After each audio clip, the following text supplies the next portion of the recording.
Good afternoon and welcome, fellow teachers. It is great to be here this afternoon. I want to thank you for your interest in learning more about systematic spelling instruction. And I want to offer a special thank you real quick here to Donna Heitmanick for providing an opportunity for me to share with you tonight. Well, I'm here to talk about the power of spelling. As a former K through 8 classroom teacher, spelling is a subject in school that I've observed firsthand to be the most often overlooked, viewed as unimportant, skipped altogether, presented in a confusing manner, or even used as filler as a way to keep kids doing some busy work, doing some multisensory word work. I've even been in districts where spelling's not taught at all, or it's only taught when there's time. All of this shows a major disconnect between common practice and beliefs about spelling and present-day scientific research about spelling. Not teaching spelling at all and not teaching spelling in a way that makes sense and builds understanding has negative consequences for our students. I'm hopeful today that this presentation reaches many teachers, even outside of our Science of Reading group here, because there's a lot of power when we can teach spelling using methods that are informed by cognitive neuroscience or the science of reading. There's a lot of discussion surrounding orthographic mapping as well these days, and this is all related. So we'll talk more about this topic later in the presentation, but I'd like to point out immediately that explicitly teaching spelling rules, also known as generalizations, is an important way of promoting orthographic mapping. This is because students have to use phonological skills, they have to learn and apply phonics, and they have to tune into letter order and the structure of the written word in order to improve their spelling. These things are all non-negotiables when it comes to learning to read and spell, because we've learned that we don't spell by visual memory as most people once believed.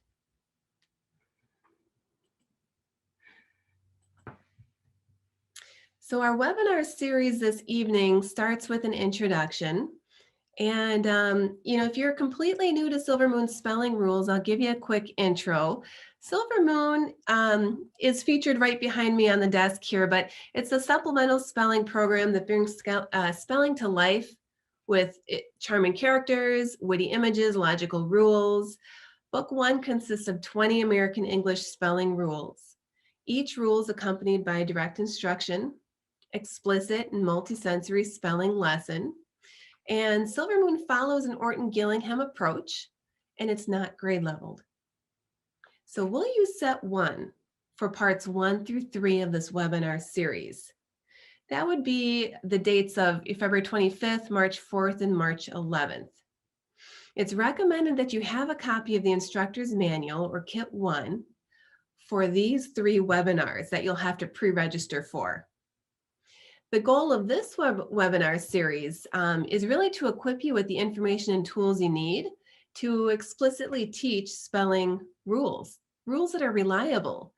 The other goals are really to help you understand which spelling rules to teach, what order to teach them in. And Silver Moon is really just the vehicle that I'll be using to get all of this information to you. Today is simply an introduction, and you don't need any materials to follow along with today's presentation. You can just sit back and enjoy. So on this note, I'm going to actually introduce myself here. This is me. My name is Kelly Steinke. If we don't know each other, it's nice to meet you this evening. Gosh, while I'm introducing myself, why don't you take a minute, if you're free, to just enter your name and your location, where you're coming from, joining us from, and if you're a teacher, where you're teaching at or what grade level you're teaching in the chat box. And that'll be kind of cool to see where everyone's coming from this evening. I know myself, and I tend to lose my train of thought if I bounce between the message I'm trying to deliver here and messages coming through in the chat box. So for this reason, go ahead and throw questions my way as you think of them. But, I'll probably answer those questions more towards the end of the presentation this evening. So as you can see from my slide here, my name is Kelly Steinke. Um, I am the founder of Read Learning Educational Services. That is a one-on-one specialized reading center in the Appleton, Wisconsin area for students who have dyslexia. I'm also the author of Silver Moon Spelling Rules. I also lecture at the University of Wisconsin-Oshkosh in the special education department. There I teach a couple classes on literacy and literacy intervention. I'm currently the president of the Wisconsin branch of the International Dyslexia Association. And of course, I'm a mom as well, and wife. I've got two daughters at home, and I guess a dog as well, and a puppy on the way in the next couple weeks, which is exciting. So creating, writing, and publishing a curriculum is a definite labor of love. I'll give you a little bit of background on the curriculum here. I published set 1 in 2015. And by set 1, I'm referring to the set of blue books right behind me. Set 2 was published in 2018. In set 2, I'm referring to the red books behind me. And set 3 of Silver Moon will be published in 2021. That's a curricular manual I'm currently drafting at this time. The program is supplementary, meaning you can use it as is, or you can take it and wrap it into your current reading lessons. Again, it is all completely Orton Gillingham based. I do have teachers from all over the country using Silver Moon and even into Canada. It's really grown in popularity just through word of mouth. I don't ship currently outside the continental US or Canada, but I have had requests from materials in like Australia, New Zealand, Brazil. I know someone contacted me from Africa at one time. It's too cost prohibitive to ship things outside of the country.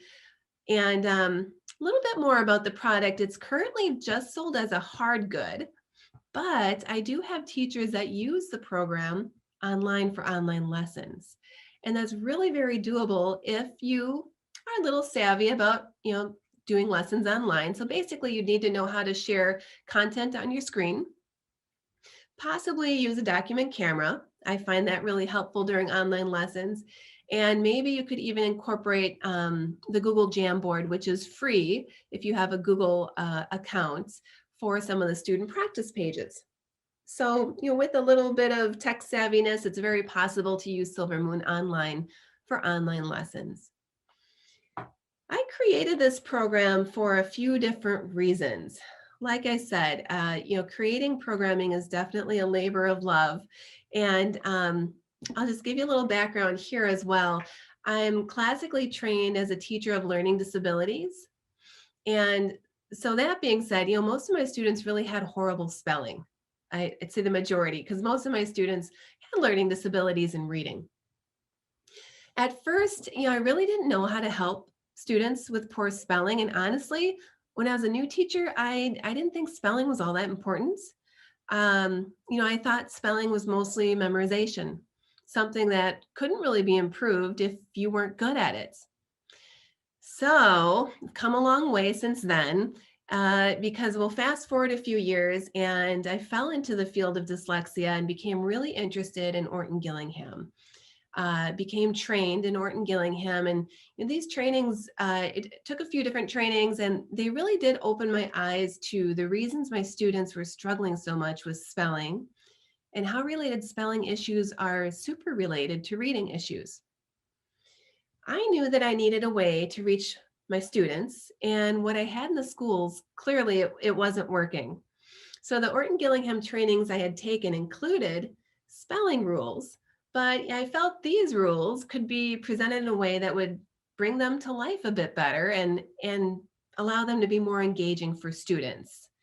So this is what kind of spurred me into action to take the rules that are being taught and to bring them to life and to breathe some fresh air into them. Additionally, when I created Silver Moon, I knew that my students needed something that would support their memory, something that would keep their interest, and they needed, materials presented really clearly and really systematically.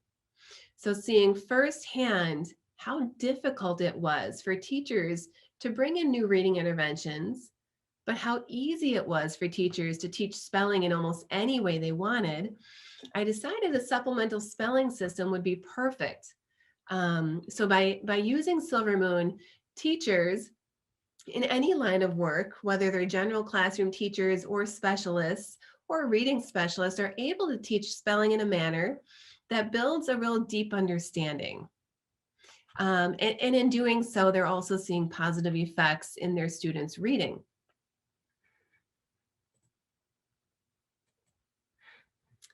And I'm just clicking here to my next slide. So that kind of leads me to, the audience. Who's Silvermoon spelling rules good for? This is interesting because, I originally created the program for small group intervention because that was my focus. I'm trained as a special education teacher, which is my background. I also have licensure in general education, but um, initially my thought was intervention groups. Since then, as I look at, the amount of teachers and the different span of teachers that are buying Silvermoon and having success with it, it's really exciting to see because it's not limited to just that focus that I had initially when I created the program. Silvermoon's great for elementary school teachers, middle school teachers, reading specialists, dyslexia specialists. I have a few dyslexia reading centers who use Silvermoon to supplement their reading curriculum. I also have English language learner teachers, like ESL teachers, using Silvermoon to help second language learners get a good command on the English language. It really runs a gamut. At private tutors, homeschool families, I've spoken to and worked with some gifted and talented teachers because oftentimes, with those students, very, very bright, but they do have these peaks and valleys as well, where some of them do have trouble with spelling.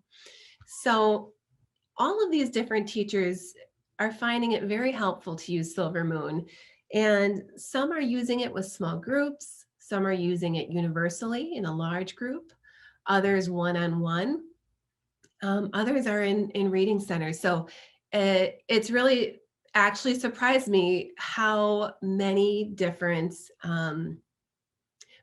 settings and how many different teachers have found it very beneficial. So that is exciting. Let's see here. Yeah, I recently actually had a high school teacher call me, and what was she teaching? I want to say ELA.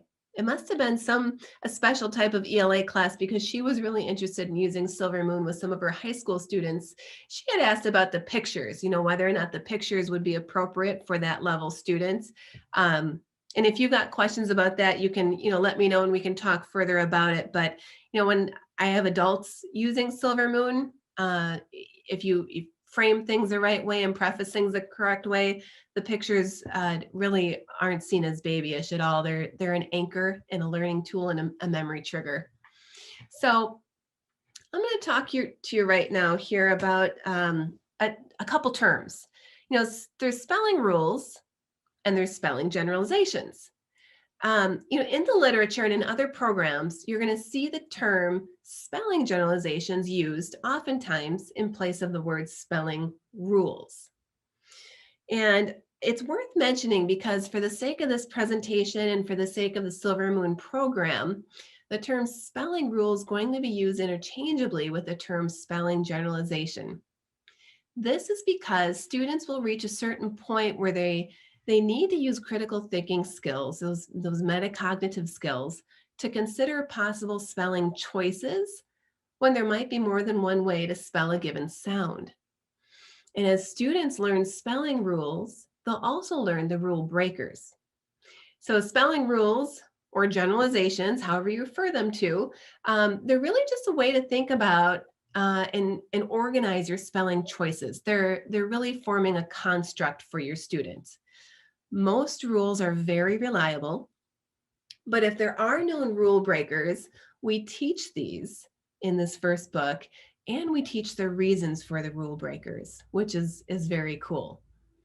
I also think it sounds a lot better to say Silver Moon spelling rules as opposed to Silver Moon spelling generalizations. So, that's also part of it.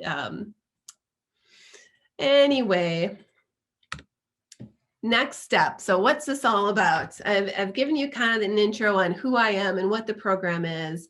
But in today's presentation, what kind of things are we going to cover? First, we're going to debunk some common myths, common falsities about spelling practices. Second, we're going to explain what present-day research says about teaching spelling. And thirdly, we're going to learn what spelling instruction can look like using Silver Moon.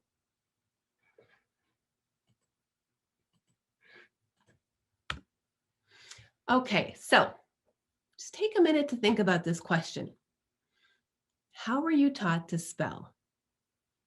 Go way back in your memories, back to probably elementary school.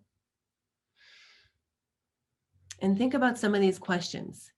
Were you a natural at spelling, or was it always a problem? Maybe you're somewhere in between. When you first became a teacher, how did you teach spelling? Maybe there's a specific program you used, maybe there wasn't. Go further. If you're an education major, do you remember getting training in your undergrad program on how to teach spelling? What the research tells us about spelling, and what's said about the reading-spelling connection. So hopefully you've got a picture in your mind of some of these questions, some of these answers. And when I ask this question to groups of teachers and parents, there's always one or two that honestly cannot remember learning to spell. This is probably because they were complete naturals at it, right? It was totally easy for them. They were the kids in the spelling bees and acing all their spelling tests. And then I always have, when I ask this question, about 7, maybe 8 out of 10 people that share that they were given a spelling list at the beginning of the week, usually had a pretest before it was given.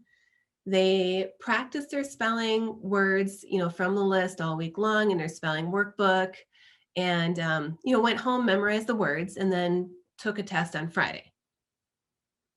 I'd say by and large, that's the majority of the answer I get, whether I'm teaching, undergrad classes, grad classes, or somewhere in between. It kind of goes like this. The rest of the story goes like this. If you ace the test, right, a lot of people got a star on the classroom spelling chart. I don't know if you were of that genre or not.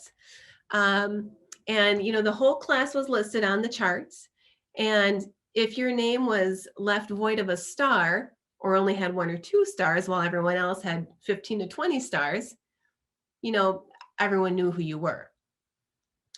Most people remember learning a few spelling rules, but they also remember being told that English was kind of crazy and really too unpredictable to rely on the rules. And so the name of the game was, all right, let's learn this list of words and memorize them so I can pass a test and get my star by the end of the week.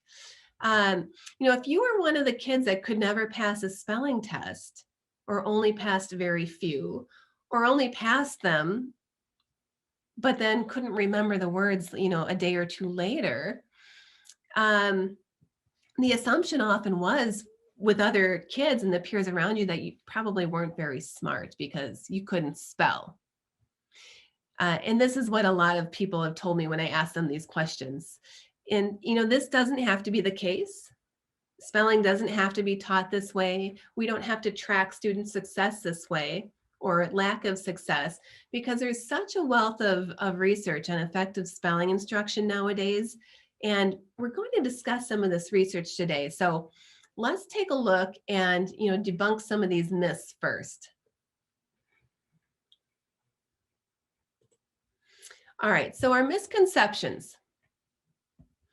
There are 6 listed here. I'm sure there are several more, but these are the big ones that I hear day in and day out from teachers and parents. And the first one being that poor spelling equates to poor intelligence. And usually when I hear this one, it usually comes from a poor speller because they feel like for some reason, because they can't spell well, they must not be that bright. And, this couldn't be further from the truth. You can have any level of intelligence and be a poor speller. You could be brilliant, you could be not brilliant. Um, the point is that spelling's not correlated to intelligence. So, myth number one, debunked. Okay, number two, English language spelling rules are arbitrary. Well, this couldn't be further from the truth either. I'm going to cite some research here for you. Research has shown that the English language is between 84 to 96% rule-based. And the IDA, the International Dyslexia Association, reports 96% rule-based. Here's the breakdown according to Louisa Moats, an American Educator journal, the winter 2008-2009 edition. She says that nearly 50% of English words are predictable based on letter-sound correspondence. Another 30% are more common words and are predictable except for one sound. And only 4% are truly irregular and need to be memorized. So this is a shocking difference from the old adage that English language spelling is just too crazy and unpredictable to teach using the rules. Because they actually, English language spelling is actually highly reliable if you learn a deep understanding of the rule base that we have. Third misconception here is that bad spelling really doesn't matter. Well, poor spelling, let's think about that. It affects communication, and it can really be embarrassing. And I think any adult who is still a poor speller and has to do professional memos, emails, writing, oftentimes they'll convey that to you that, yeah, it's embarrassing. They're screwing up their spelling all the time. So that's the first problem. But if you can't spell well, you do have difficulty expressing yourself in writing. This can affect your self-confidence, the ability to get your work done, whether you're a child or an adult. And improving spelling, it can actually improve a student's comprehension. So if you can teach understanding of, word parts like prefixes, suffixes, base words, etc., you're going to derive meaning by building vocabulary and thereby helping comprehension. So poor spelling definitely does matter. Number 4, we've got spelling has nothing to do with reading. Spelling has a lot to do with reading. And I think probably everyone listening to this probably already knows this and would agree with it. There is a direct correlation from spelling to reading. And it's, taking the pronunciation of a letter or a string of letters and putting it in print, whereby reading is taking print and putting it into speech. So if you can strengthen spelling by building understanding, you can also strengthen reading. There's a quote from the Journal of Learning Disabilities from November, December of 2006. They state that formal instruction in spelling words correctly can have a positive impact on word attack skills and written comprehension. So the research is clear here. Spelling does have a correlation to reading. Number 5, technology has made spelling instruction obsolete. Reliability data shows that spell check only has a high level of accuracy if you're within one letter off. So, and I'll be totally honest, if you're only within one letter off of words when you're typing, I'm going to guess you're a pretty decent pretty decent speller in the first place. But with each additional error, your chances of spell check working really diminishes. There are also things that spell check can't catch because it doesn't have a smart feature. It's static, it doesn't learn from your errors. So spell check's not going to catch homophones, and it's not going to catch, typos that are actual words. Like, the funny example is love and infection as opposed to love and affection, right? Who wants a infection with love? But you opposed to affection. So just kind of a play on words there. So anyway, these are 6 big misconceptions regarding spelling. And that leads us to, I guess I would say number 7, the 7th biggest misconception, that sheer efforts alone will improve spelling, when we know and research has shown us that it absolutely does not improve spelling. So, it's not the harder you work, the better you'll get, unless you have some really explicit instruction that builds phonemic awareness and phonics and teaches you about word structure and, helps you build that understanding about spelling. But just working harder, working longer, it's not going to get better. So it's not a feat of sheer determination and visual memory. It is all about understanding and really building some skills. So on this slide, I've just got some pointers here about Silver Moon spelling rules, because it really, it teaches spelling so differently from your traditional program. It doesn't ever ask students to memorize a list of words. Instead, kids are taught a rule base. They practice the rule base, they apply the rule base, and then at the end of a lesson, you're able to give them a spelling test. But the spelling test, they don't even see the words that are going to be on the test ahead of time. They're given words that they've practiced a rule system for, and they apply that rule system because they understand it. So it's just a super way to teach spelling, a super way to test students' understanding of spelling, and it has nothing to do with memorizing a list of words. This means that the kids don't have to guess at how words are spelled. They're not presented with really confusing word sorts where there are just too many concepts being presented at once. They're never tested on material they haven't explicitly been taught and learned and mastered. As I said, they don't have traditional spelling tests, and all of the rules come with visual supports. So every single rule has an image with hidden picture clues, has mnemonic, so a fun rule name, and a definition, a very clear definition to help aid memory and retention of material.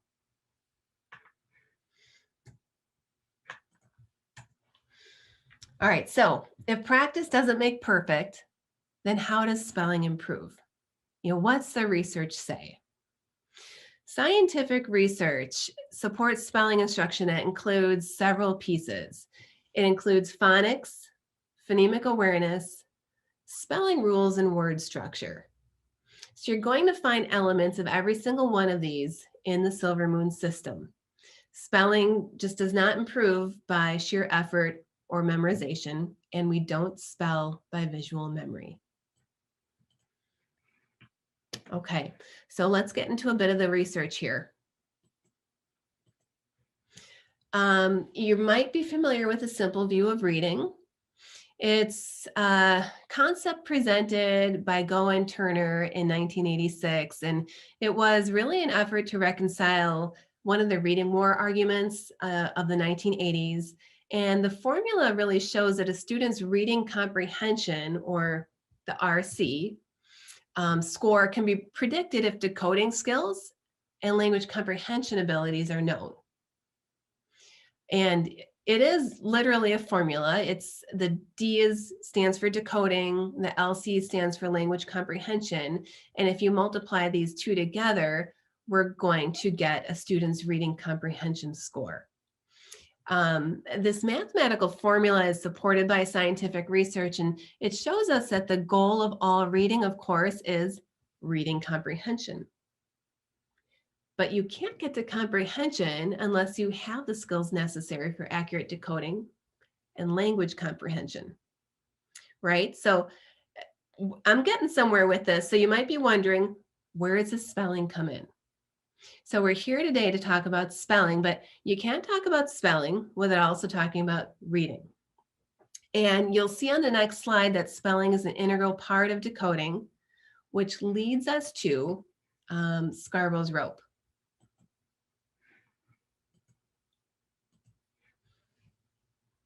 Okay, this is Hollis Scarborough's famous reading rope. She created this reading rope image in 2001 to better explain what's meant by the simple view of reading, which is a slide we just looked at. And you also might already be familiar with this research, but I felt it was important to share in context of spelling because you'll notice that spelling is a really big part of reading. So if you take a look at the circled part of this slide, that is a section of under word recognition that has big spelling components tied into it. Furthermore, if you have looked at the research from the National Reading Panel, that this report was released back in 1997, and they identified 5 big areas of reading that are necessary for effective instruction. And all of those 5 areas are identified here on the slide with arrows next to them. And those 5 areas are your phonemic awareness, your phonics, fluency, comprehension, and vocabulary. And as I said before, guess what? You can very clearly see spelling identified as part of that big 5. In fact, good spelling instruction will include several components in the rope. You can't really divorce spelling from reading. And that is exactly why Silver Moon is a supplement. It's intended to be used alongside good reading instruction, and it's also why Silver Moon incorporates word structure activities like identifying syllable patterns.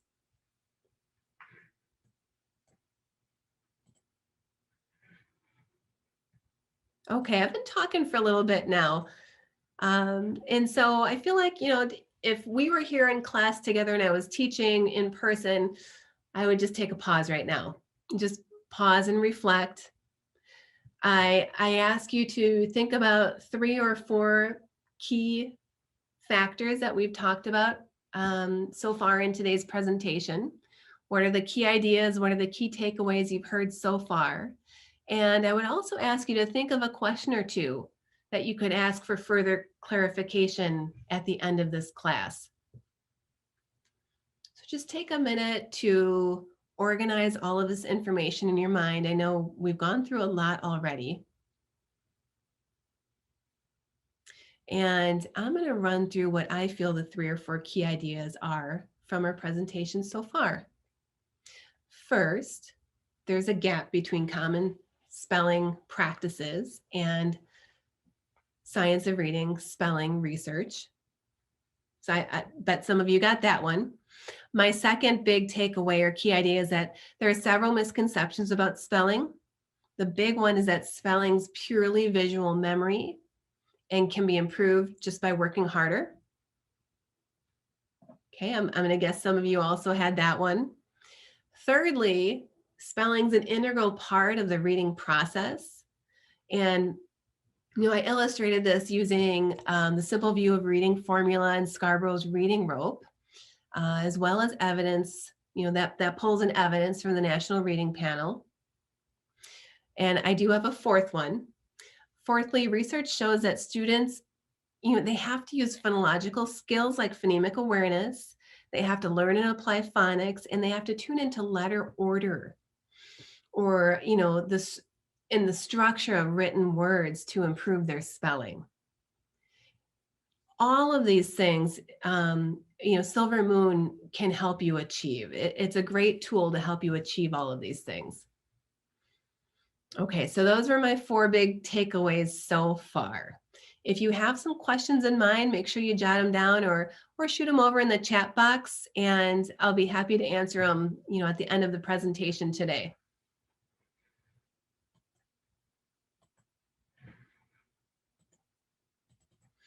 All right, let's talk about orthography. When students have direct and systematic instruction in English language spelling rules, students will grow in orthographic awareness.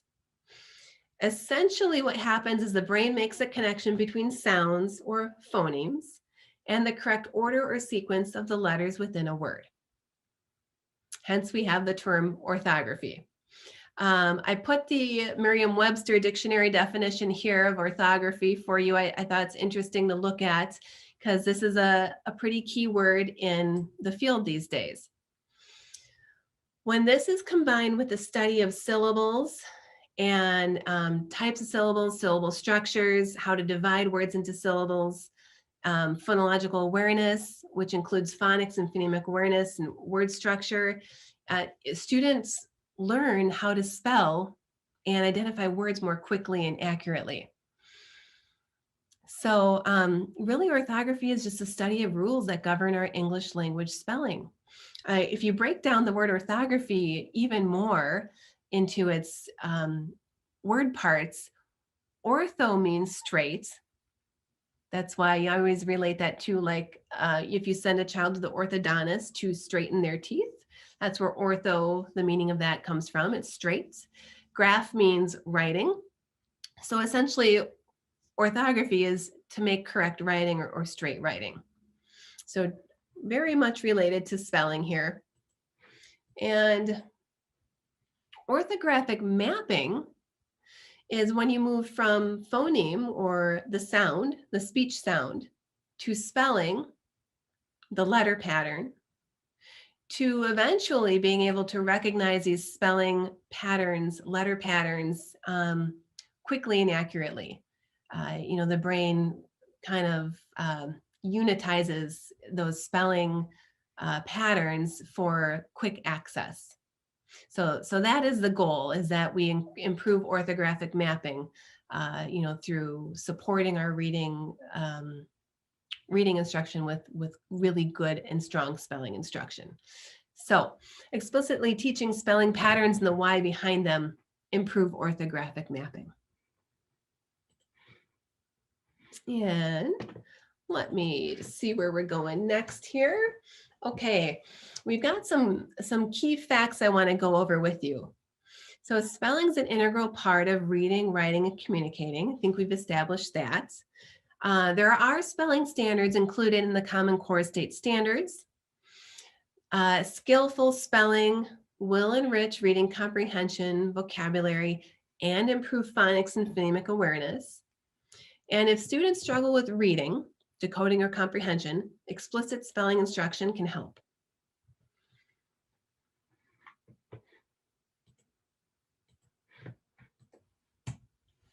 Okay, here's kind of a crazy looking slide.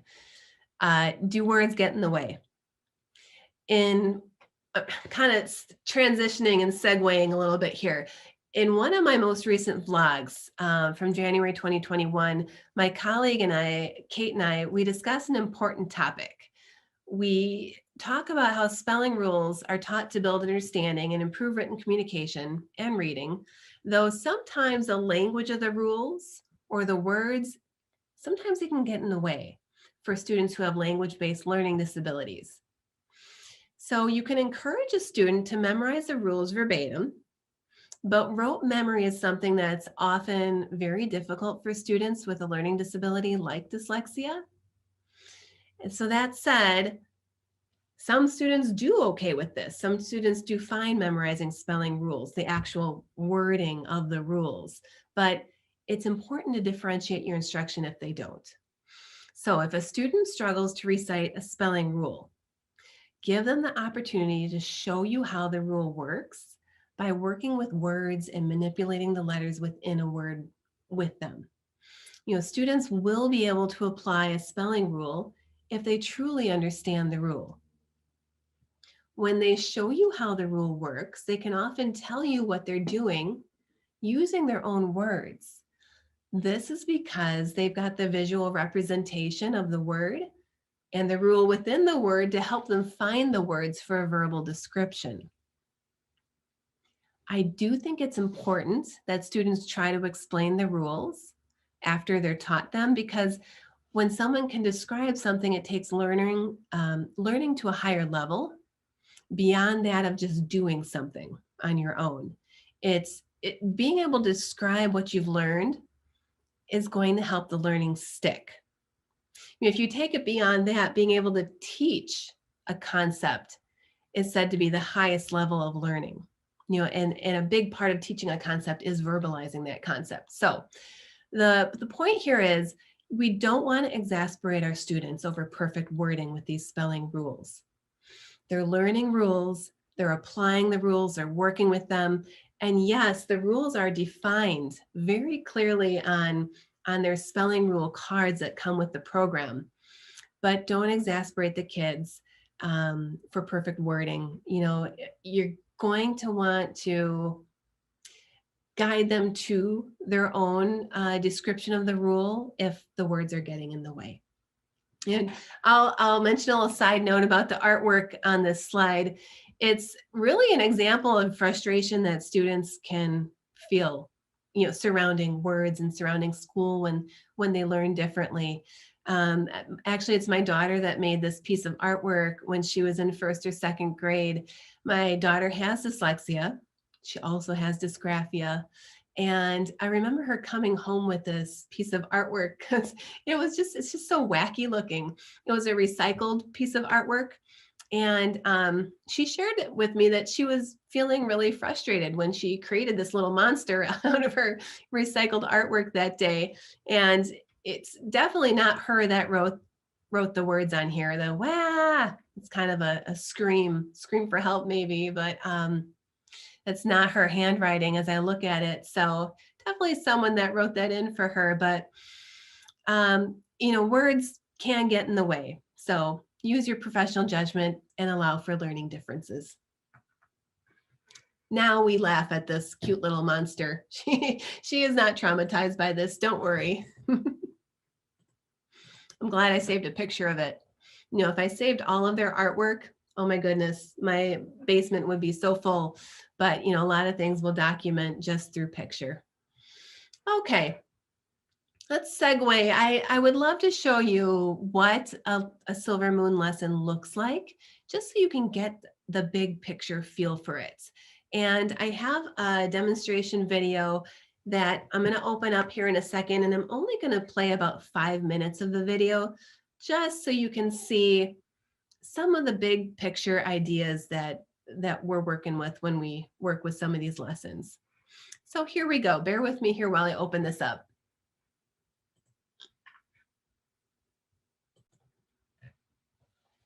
Okay, so the source of this video is at the bottom of the slide here. It's at silvermoonspellingrules.com in the FAQ section, frequently asked questions.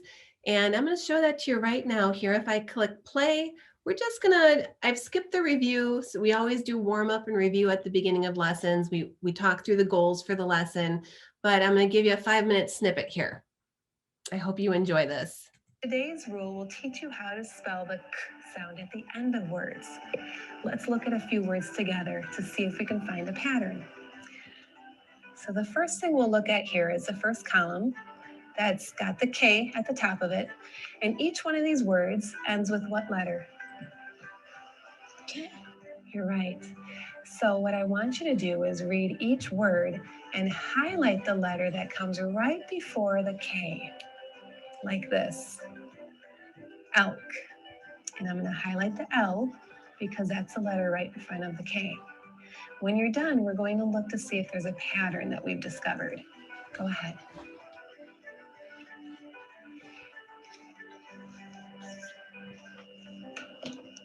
Okay, nice work. Can you read each word to me? Elk, milk, book, soap, silk, musk, tusk, risk, desk. Great. What kind of letter did you highlight in every single word? A vowel or a consonant? Consonant. Exactly. I wonder if that's true for every word that ends with a k sound.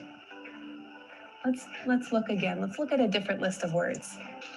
So here you'll see we have a list of words that end with CK. Do the same thing. Take your highlighter and highlight every letter that comes right before that CK.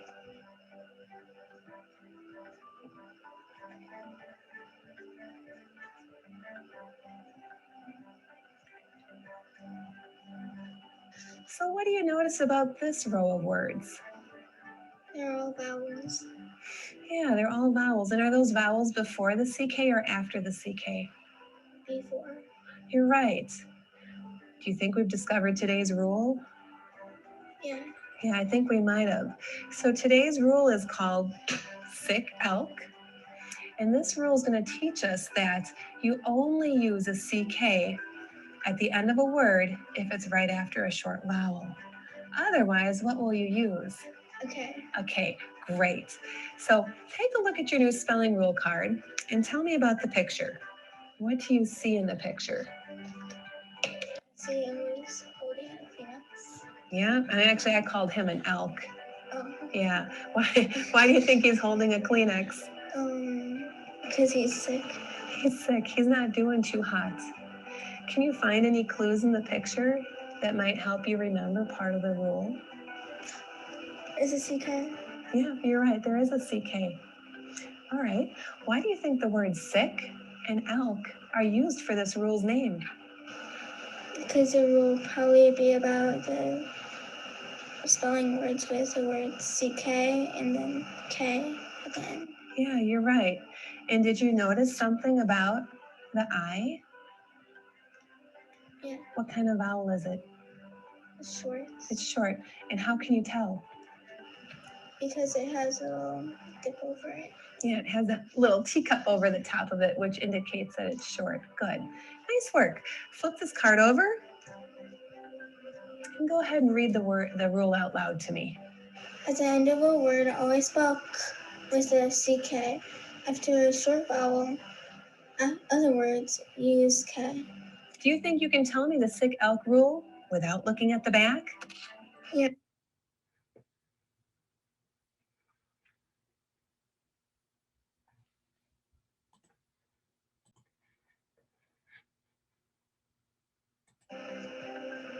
And go ahead and read the rule out loud to me. At the end of a word, always spell K with a CK. After a short vowel, other words use K. Do you think you can tell me the sick elk rule without looking at the back? Yeah. At the end of a word, spell K with a CK. Other words use K. Right, and you only use CK after what kind of letter? And A short vowel or a consonant? it's short. All right, you were going to say that word too. It's a short vowel. Very good. And we'll start with real words. I'll give you the word. You repeat the word and then just follow my prompts. Your first word is milk. Milk. Say the word slowly. Milk. Wonderful. I'm going to draw sound boxes on this board. Remember, sound boxes are boxes we can use to put one sound in each or one unit of sound in each. So I'll give you the marker back. Finger spell milk and fill in your boxes.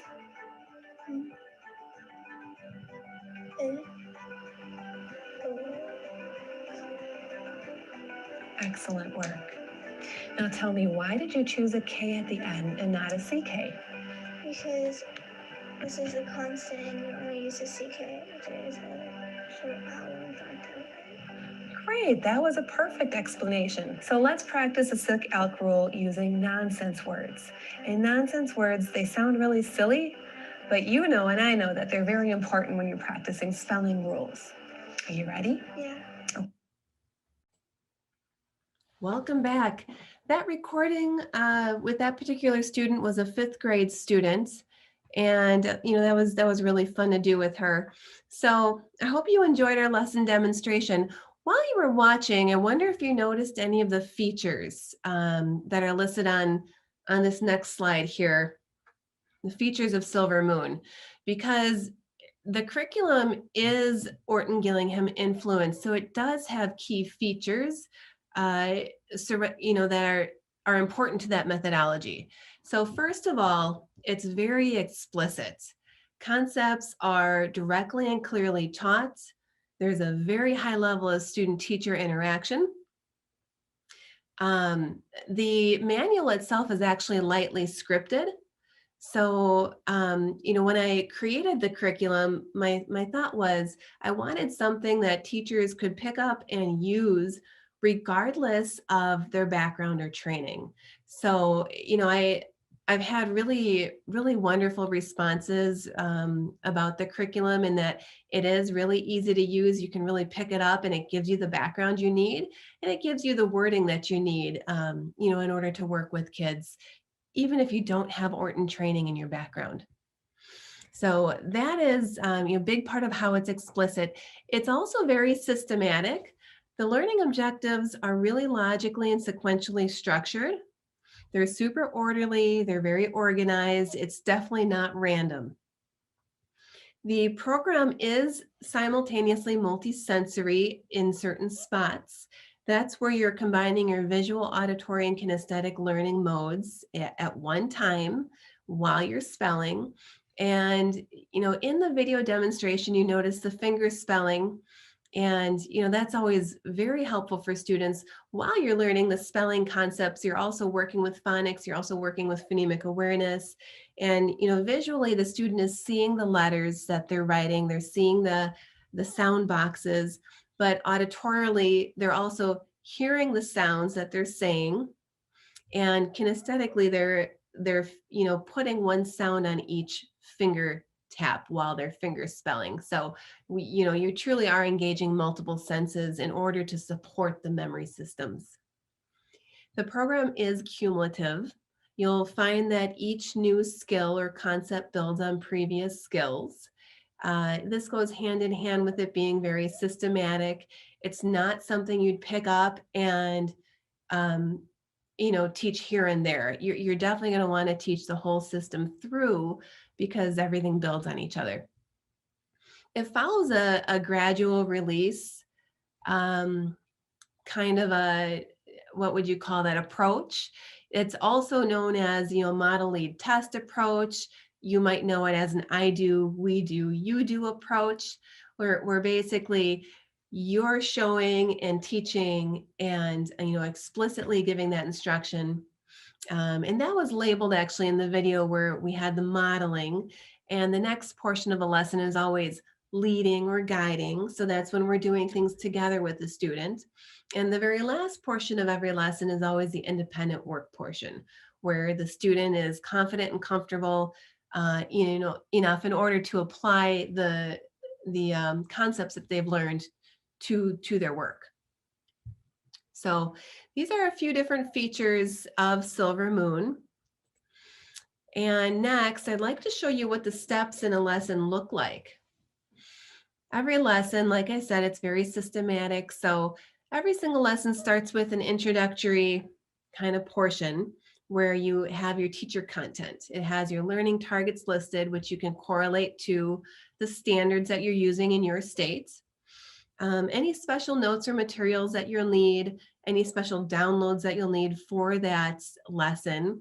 We do have some complimentary, that's the homonym, with download resources for you on our website. Now I'll show those to you a little bit later. And then the lesson sequence follows the same 7 steps every lesson. So it's very predictable, which really makes kids very comfortable, because when they struggle in something, it's often very nerve-wracking for students to get into a lesson, and it's hard for them, and they don't know where the lesson's going, they don't know where the teacher's going, they don't know what they're going to be asked to do next. In Silver Moon lessons, they know what to expect. There's no guessing, because it always starts with a review and warm up. You always move into stating your lesson goals next, so the kids know precisely where they're going to get to by the end of the lesson. You always model your new spelling rule as step 3. You guide them with guided practice in step 4. Step 5 is more guided practice. So you got your real and your nonsense words. And step 6 is when they finally get to the I do part, the independent practice piece. And, optionally, you can add some extension activities to bridge this over into reading and writing, a little bit more beyond just the scope of the lesson. And there are a few ideas within the curriculum to help you do this. I should mention that at the end of every lesson, and students don't always get through one lesson in one, seated sessions, one seated time. Sometimes if it's more difficult concept, it might take a student a couple of days to master a lesson. And you might want to throw some games and review activities in to help the kids review and reinforce some of these concepts. But once they've mastered that given spelling rule, they're going to earn their own spelling rule cards, basically their own set of cards, this is the fun part. So I'm going to show these to you. If I grab this deck of cards here, I've got all my rules on a binder ring. And basically, as the kids learn their rules, they're hole punching them and putting them in their rule deck.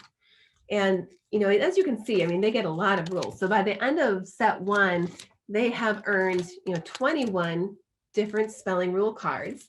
The name of the rule and image with hidden picture clues is on the front. The name of the rule is mnemonic based to help the memory. And on the back, you have your rules definition.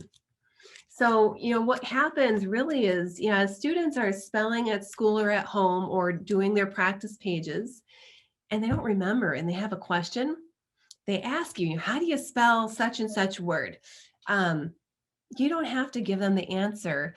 You can say, I bet you've got a rule for that. Why don't you check your rule cards? And kids use these. I mean, they use them really, really well. They end up being very resourceful if we coach them on being resourceful.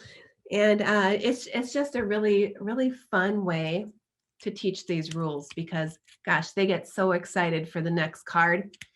And, the second book, too, I should mention, has its own set of spelling rules as well. And, that's something maybe for the next webinar, but that would go into a whole different set of syllable patterns. Speaking of syllable patterns, that's where we're going next. The progression of rules in the Silver Moon manuals are directly correlated back to the types of syllables we have in our language. And in the blue book, which is Kit 1, that's the book that's recommended that you purchase in order to have for the next 3 webinars. That book is going to cover spelling rules related to closed and open syllables. And this resource on the right here is actually one of the resources you can download right off of the Silver Moon website. This is part of those complimentary resources I referred to before. So anything you need to teach these rules, whether it's the spelling end of things or the supported reading end of things with the syllabication, we do provide for you. If you go into set 2, which is the red book behind me, set 2 is going to open up to more syllable patterns. So you'll also have closed and open syllables, but we're going to add in something called sticky unit syllables. Those are your syllables with letter combinations that are odd, like ing, ang, ong, unk, things of that nature. We're going to also add in silent E and consonant LE syllables. And then when we get into set 3, which is not published yet, but it will be hopefully soon, that is going to be an ivory colored book or vanilla colored book. And that's when we're going to add our last couple types of syllables, our vowel team and our bossy R syllables. And, as you're working through the system, if you need help understanding what these syllables are, how to identify them, and, furthermore, how to divide words into syllables using a more formulaic approach, we do provide all of that for you. So you're going to see on this next slide a couple more resources that we have on our website. And I do want to make special note that, yes, you are seeing things correctly. We do use 7 syllables in this program. There are, I'll give you a little bit of background on that. There are several Orton Gillingham-based reading programs on the market, and many teach 6 syllables, while others teach 7 syllables. Okay, so there are both out there. In my training and background, I've been exposed to both of these. They both make sense, though after learning both systems, I really prefer 7. as you can see, because I chose to write this curriculum with 7 syllables. So, in my opinion, having the extra pattern is more clearly defined. It gives students an extra category to help them develop their construct of syllables a little more clearly. If you're not familiar with 7 syllables, I'd encourage you to take some time and learn something new. See if it's something that you think might help your students. If after you learn about it and you decide you want to stick to 6 syllables, you're welcome to do so even when using Silver Moon. So, it's not a deal breaker, whether 7 or 6, the rules are still the same. The construct I've created surrounding the types of syllables is 7. So if you'd like a little more background on this, feel free to download our syllable division guide right off our website. It's more of a resource packet. I think it's around 8 to 10 pages long, and it'll really explicitly explain um, this concept so you can learn more. And gosh, I think that's about all I have to say right here. Um, excuse me. I will note that the sheet on the left is intended for the students, as well as the sheet on the right here. These are kind of really shortened, condensed versions. The images are unique to Silver Moon. They're all copyright protected because I have created all of the images by myself. I don't draw them, but I do have a fantastic artist who does draw them. And the images are very intentional because they help students remember concepts. A lot of our students are very visual in nature, and the teacher resources tend to be a little more wordy, have a little more background and a little more explanation, whereas your student resources are going to be less wordy. I find that minimizing the wording, keeping the wording simple, and heavy on the images is really important for helping students. And I'll flip backwards here for a second so you can compare. So if you look at the simplicity of this handout and compare it with the more complexity of this handout, this is a teacher handout. This is your student version. So nice and clean for the kids. So they don't get visually distracted as well. Okay, so how do I start? How do I know if my students are ready to begin? How do we get going with this? Well, Silver Moon is not grade leveled. Instead, it really follows a progression that's systematic and cumulative. So I've got teachers using Silver Moon with every age from 6 years old all the way through high school, and even with adult language learners. I'm just amazed how many people find this system really valuable and useful for their students, no matter the age it seems. 6 is a recommended starting point. I would not recommend using this for kids under 6 years old, although there's a possibility that an advanced 5-year-old might be able to use Silver Moon. There's also the possibility that some 6-year-olds won't be ready to start Silver Moon. So the point I'm getting at is every person's different, and teachers should really look at whether or not their students have the necessary prerequisites to begin. So there's 3 basic ones here. Kids need basic phonemic awareness. And by kids, I should just say students, because some of our students are not kids anymore. They're young adults or adult language learners. And by that, I mean, we start instruction with segmenting and blending basic CVC, CCVC, and CVCC. So blends at the beginning, blends at the end. They'll have to know basic letter sound correspondence, the most common sounds. They don't know anything advanced because this is a really very solid way of teaching phonics. So it will be hard though if they have several letter sound correspondences missing. If they have 1 or 2 or 3, I have some anchor charts, some support for you that could help the kids who just have a few missing. And they should be able to do fine with that. That's also in the complimentary downloads. They also need to have just a real basic but solid auditory discrimination. So, students shouldn't have an extreme difficulty hearing the difference between single sounds. For instance, F and TH, or S and SH, or the short vowel sounds, F and V. If they have auditory discrimination issues with one or two sounds, that's not a big deal. We can work with that, and I can help coach you through that if you need some help with that. But if students by and large have a major issue with lots of single sounds, discriminating between those sounds, they're going to have a really hard time spelling and doing a system like this. And that's a situation where I recommend doing some auditory discrimination training in depth before getting into more of an Orton-based system.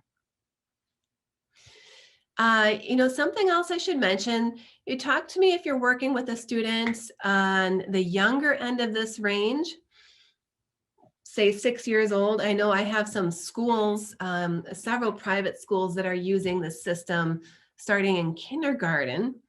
But if you start working with kids that young, I may recommend a little different path, because normally I don't recommend deviating from the sequence, but in part 3 of book 1, the whole entire section is about schwa, schwa spelling rules. And some schwa rules are only observed in 3-syllable words, which means kids will be working with larger words and a larger vocabulary. And if you have a 6-year-old, working in the system, or a 5-year-old, I recommend you save part 3 of book 1 until after you've worked through the first 2 parts of book 2. Once this is done, you can circle back and teach that last section of part 1, the schwa section. And we want to make sure that concepts are developmentally appropriate for the age of the students. And if they're much too young, schwa and 3 syllables may be way too early. So all good things to keep in mind. All right, so we're coming into the end here. We don't have that much left to discuss today, but a few slides. Assessing spelling is something I definitely wanted to bring up, because spelling isn't simply right or wrong. All right, so error analysis should be an important part of grading really any subject that you're teaching, and it's really an essential part of grading spelling work.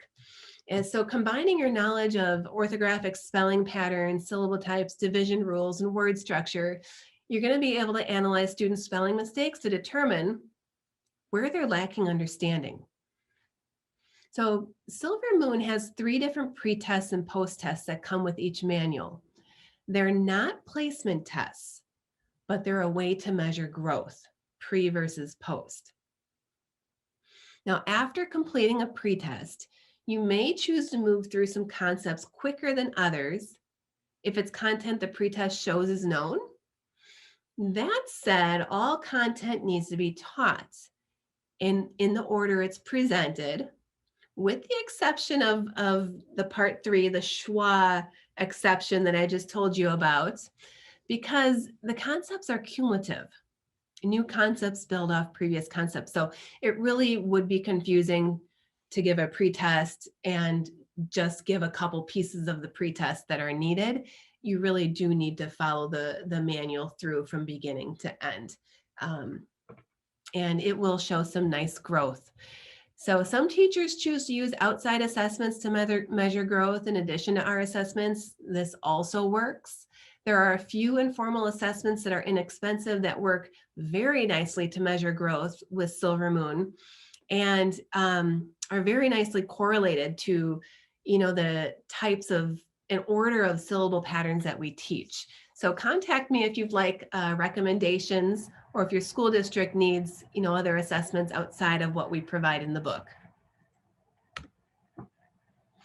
All right, keeping in mind, you're always keeping in mind your learning standards, but big picture, keep in mind that by 3rd grade, students should be on their way to mastering syllabication. So that's big. they should be familiar with all 7 or 6 types of syllables, however you teach that. And they should understand how to use reliable spelling rules, including schwa and the 3 common suffix spelling rules. By third grade, around third grade time frame, they should be working comfortably with multisyllable words. Now, I would like to mention that the suffix spelling rules, in addition to book 3 that's being released in 2021, we also have a standalone book that's coming out with some really cool graphic artwork as well, that will teach the drop, double, and change rule for suffixes. And that would be a great resource as well. So that's something to look forward to. Okay, so we've gone through a ton of information here. We've talked about the gap between common practice in the classroom and the research. We've gone into misunderstanding, misconceptions when it comes to spelling. We've talked about what the research says with Scarborough's rope and simple view of reading. And we've actually watched a bit of a lesson and talked a bit about, what comprises a lesson. So we're at the point of sharing with you, how do you get started? Well, all you need to get started really is Kit 1. So if you buy Kit 1, you're going to end up with, and you can see behind me, you're going to end up with this blue book. This is your instructor's manual. And inside that blue book, you're going to have your 3 pre and post tests, because there's 3 parts. The book is organized into 3 parts. You're going to have your lightly scripted direct instruction lesson plans. You're going to have student activity pages. You'll have plenty of information about how to start and how to incorporate instruction on syllable types and syllabication rules. You'll also receive, as part of that kit, a set of student-sized cards that the kids can collect. You ideally would want 1 set of these for each of your students. This takes place of the workbook, traditional spelling workbook. Instead, we collect cards, kind of like the baseball card concept. Honest to goodness, that's the best part of the curriculum. The kids get so excited to collect these cards, and it's a huge motivator, huge. But you also get a set of large cards for yourself. And those cards, gosh, I should have a copy here somewhere, are much bigger. I'll show you what they look like. They're exactly the same as your student cards, except they're larger, just so that it's easier for teachers to present to a small group. Now, of course, if you want to present to a whole classroom, you could throw that up on your smart board or document camera or whatever tool you're using to make things more visible. And that's really all you need to get started. So I'll show you in a moment where to get Kit 1. We also have a discount for this Science of Reading group. The 20% off of Kit 1 runs through March 11th. So you have some time. If you want to jump in and register for the training, I do recommend you have the book ahead of time, because we're going to heavily rely on the instructor's manual during those 3 webinars.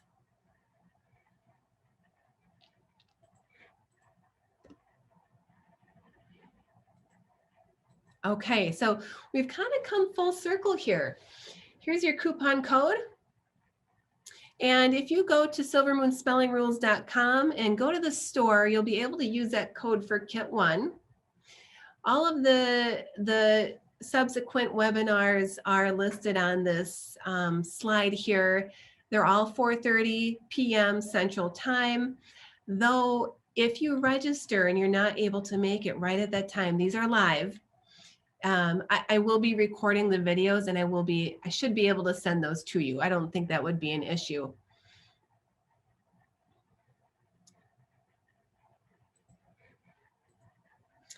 Here are just some resources for you to take a look at. I just started a blog series on spelling rules, and that's done with my colleague Kate. We have a lot of fun with those. With the blogs, we're producing activity pages to support these rules so you have more resources to use during your lessons. We're also creating some vlogs, which are video demonstrations. Those can all be found in the Silver Moon website. Our free support materials are also on the Silver Moon website. I've produced several games, actual card games. I should show you. So here's one.